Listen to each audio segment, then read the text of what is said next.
Good morning, friends. In previous videos, we have learned about increased soil fertility, cleaning and environment, cleaning the environment, harmful microorganism, disease-causing microorganism, and some examples of such microorganism. हम लोगों ने previous videos यानी class 8 के science chapter number 2 के part 2 यानी part 2 के video में हम लोगों ने पढ़ा था कि हमारे मिट्टी की फर्टिलिटी को बढ़ाने के लिए कुछ माइक्रोवेव्स की बहुत ही ज़रूरत होती है। यानी माइक्रोवेव्स हमारे फर्टिलिटी को बढ़ाते हैं और इन्वायरमेंट को क्लीन करते हैं। हार्मफुल कुछ माइक्रो ऑर्गेनिज्म हार्मफुल भी होते हैं, नुकसानदायक होते हैं। और नुकसानदायक वाले हार्मफुल वाले माइक्रो ऑर्गेनिज्म के बारे में हम लोगों ने पढ़ा था कि कुछ माइक्रो ऑर्गेनिज्म बीमारी का कारण होते हैं, जिसके द्वारा बीमारी होती है। और उनके सब एग्जांपल्स भी हम लोगों ने पढ़ा था, जैसे कॉलरा का, कॉमन कोल्ड का, चिकन पॉक्स का, ट्यूबरक्लोसिस का एटसेट्रा हम लोगों ने पढ़ा था। अब इस वीडियो में same chapter number 2 class 8 part 3 के वीडियो में हम लोग यहाँ पढ़ेंगे। उसके नेक्स्ट पार्ट में हम लोगों ने बताया था कि हम प्लांट्स के बारे में भी थोड़ा पढ़ेंगे और उसके ह्यूमन बींग्स के बारे में पढ़ेंगे और सम अदर थिंग्स के बारे में पढ़ेंगे। तो चलते हैं हम लोग नेक्स्ट हेडिंग है डिजीज कॉजिंग माइक्रोब्स। ये प्लांट में होगा एंड ह्यूमन बींग्स में भी होगा। तो several micro organism not only cause disease in humans and plants but also in other animals.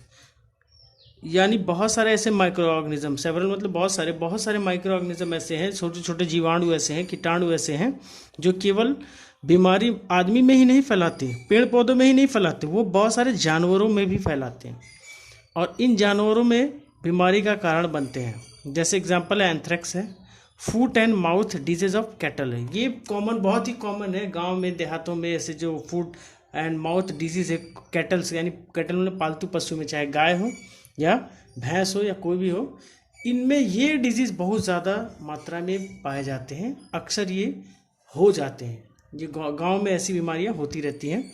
ये बीमारी एनिमल्स के लिए कॉमन है। अब इसके बाद आगे पढ़ते हैं disease causing micro organism in plant यानी पेड़ पौधों में डिजीज माइक्रो ऑर्गेनिज्म के द्वारा डिजीज कैसे होता है उसके बारे में थोड़ा सा हम लोग देखते हैं। तो several microorganism cause disease in plant like wheat, rice, potato, sugarcane, orange, apple and others.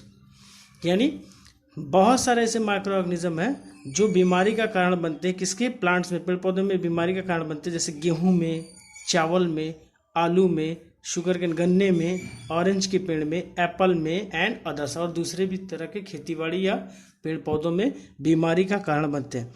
ऐसे ढेर सारे प्लांट्स में ऑर्गेनिज्म, ऐसे बहुत सारे सेवरल माइक्रो ऑर्गेनिज्म हैं जो बीमारी का कारण होते हैं। आप लोगों ने देखा होगा जो खेती बाड़ी करते हैं देहात में, गांव में, या जो किसान हैं उनमें देखेंगे आप, तो वीट, राइस, पोटैटो, ये शुगर केन, ये सब कॉमन होते हैं। हर सीजन, हर समय, फसल के समय उनको बीमारियों का सामना करना पड़ता है। उसके बाद आ जाता है जब हम बीमारी आती है खेतों में, फसलों में, तो उससे नुकसान होता है, फसलों का बहुत सारा नुकसान होता है, फसल हमारी ख़राब हो जाती है, पैदावार कम हो जाती है। इन सारी चीज़ों से बहुत ज़्यादा दिक्कत होती है किसान को या खेती करने वाले को, बहुत ही परेशानी उठानी पड़ती है। जब वो फसल पैदा हो जाती है तो उसको हम लोग बचा के रखते हैं। बचाने के लिए अनाज का स्टोरिंग हम लोगों ने पढ़ा था प्रीवियस वीडियो में कि अनाज ग्रेन्स का स्टोरिंग कैसे करते हैं, स्टोर कैसे रखते हैं उसको। अब पका हुआ भोजन जो है, खाना पक गया, उसको हम लोग कैसे स्टोर रखेंगे ताकि वो बहुत समय तक ख़राब ना हो। सुबह पक गया खाना, अब उसको हमको दोपहर तक खाना है, तो 3-4-5 घंटे का जो स्टोरिंग सा टाइम पीरियड है वो ज़रूरी है कि उसको खाने को ख़राब होने से बचाने के लिए उसको हमें बहुत सुरक्षित रखना पड़ेगा। इसी सब के बारे में हम लोग यहाँ पे थोड़ा फूड पॉइजनिंग है और स्टोर के प्रिजर्वेशन के बारे में थोड़ा सा हम लोग पढ़ेंगे। तो फूड पॉइजनिंग क्या होता है? फूड पॉइजनिंग मतलब जहर, खाने का जो हम लोग भोजन करते हैं वो खाने को जहरीला ना हो, यानी जहर माने वो नुकसानदायक ना हो खाना, उसको बचाने के लिए हम लोग क्या करते हैं? तो ये सारी चीज़ें जो फूड पॉइजनिंग होता है, यानी खाना जो हमारा ख़राब हो जाता है, ख़राब मतलब स्मेल करने लगता है, उसका टेस्ट बेकार हो जाता है और वो डिजीज़ का कारण बनता है, यानी बीमारी होती है उससे। वो सारे के सारी बीमारियां या सारे के सारे रीज़न जो है माइक्रो ऑर्गेनिज्म के द्वारा होते हैं। तो इसके बारे में थोड़ा सा देखते हैं हम लोग।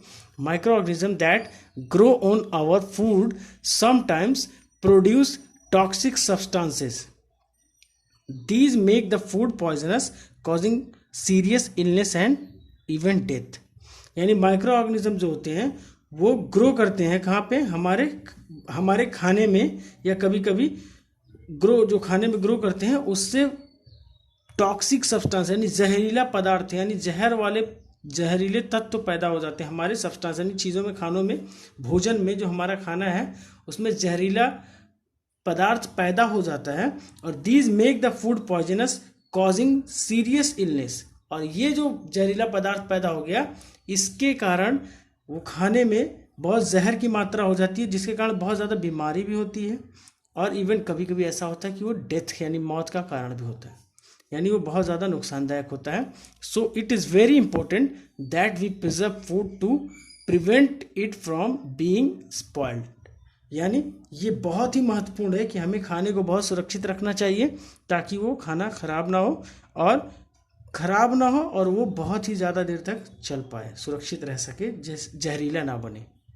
ये बहुत इंपॉर्टेंट था फूड पॉइजनिंग के बारे में, क्योंकि हम लोग घर पे खाना खाते हैं और पूरे फैमिली हम लोगों की उन सारी चीज़ों, सारे स्टेप से गुजरती है जो इसमें है, मतलब बीमारी ना हो इसके लिए हम कैसे सुरक्षित रहें, इन सारी चीज़ों का बहुत ही ख्याल करना चाहिए।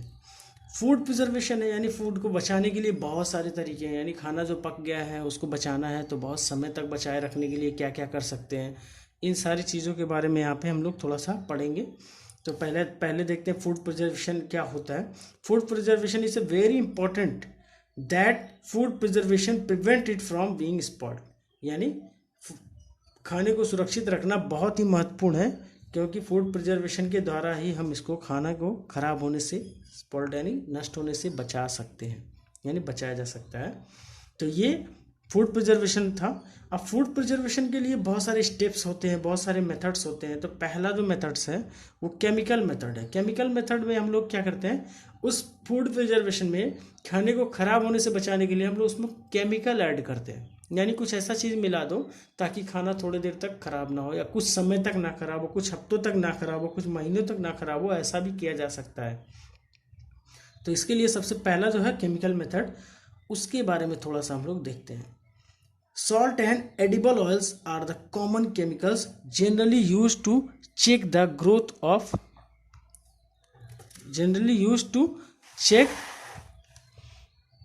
check the growth of microorganism. They are called preservatives। यानी जो ध्यान देने वाली बात है कि जो सॉल्ट है यानी नमक है, और जो एडिबल ऑयल है, एडिबल ऑयल मतलब हम लोग भोजन करते हैं, खाना खाते हैं, उसमें तेल की मात्रा होती है कुछ, वो तेल जो डाला जाता है वो भी एक प्रिजर्वेटिव का काम करता है, यानी सुरक्षित रखने का काम करता है, खाने को खराब होने से कुछ बचाता है। तो ये जो एडिबल ऑयल है और सॉल्ट है ये कॉमन केमिकल्स कहलाते हैं, यानी साधारण रूप से ये केमिकल ही है, क्योंकि सॉल्ट एक केमिकल ही है NaCl, और एडिबल ऑयल भी एक केमिकल ही है। तो जनरली यूज्ड ये कॉमन केमिकल्स हैं जो हमें ग्रोथ, माइक्रो ऑर्गेनिज्म के ग्रोथ को, खाने में ग्रोथ को कम करते हैं। और इससे क्या होता है कि और ये जो कम करने वाले होते हैं माइक्रो ऑर्गेनिज्म की ग्रोथ को, इनको हम लोग प्रिजर्वेटिव्स कहा जाता है, यानी बचाव करने वाले प्रिजर्वेटिव्स कहा जाता है। और वी ऐड सॉल्ट और acid preservatives to pickles to prevent the attacks of microbes. और ये हम लोग क्या करते हैं, कुछ ऐड करते हैं, सॉल्ट ऐड करते हैं और एसिड, यानी एसिड जो हम लोग विनेगर खाते हैं उसमें एसिड की मात्रा होती है। ये सारे एसिड और सॉल्ट जो है ये भी एक केमिकल ही है, और ये हमारे अचार यानी पिकल्स को प्रिवेंट करते हैं, माइक्रोब्स के अटैक से बचाते हैं। तो ये प्रिजर्वेटिव का काम करते हैं, सॉल्ट एंड एसिड। तो ये कॉमन सॉल्ट था, ये केमिकल मेथड था। अब इसके बारे में हम लोग पढ़ लिए। अब preservation by common salt and other methods, और दूसरे जो मेथड्स हैं इसके बारे में नेक्स्ट वीडियो में पढ़ते हैं, पार्ट 3 के। Okay, bye.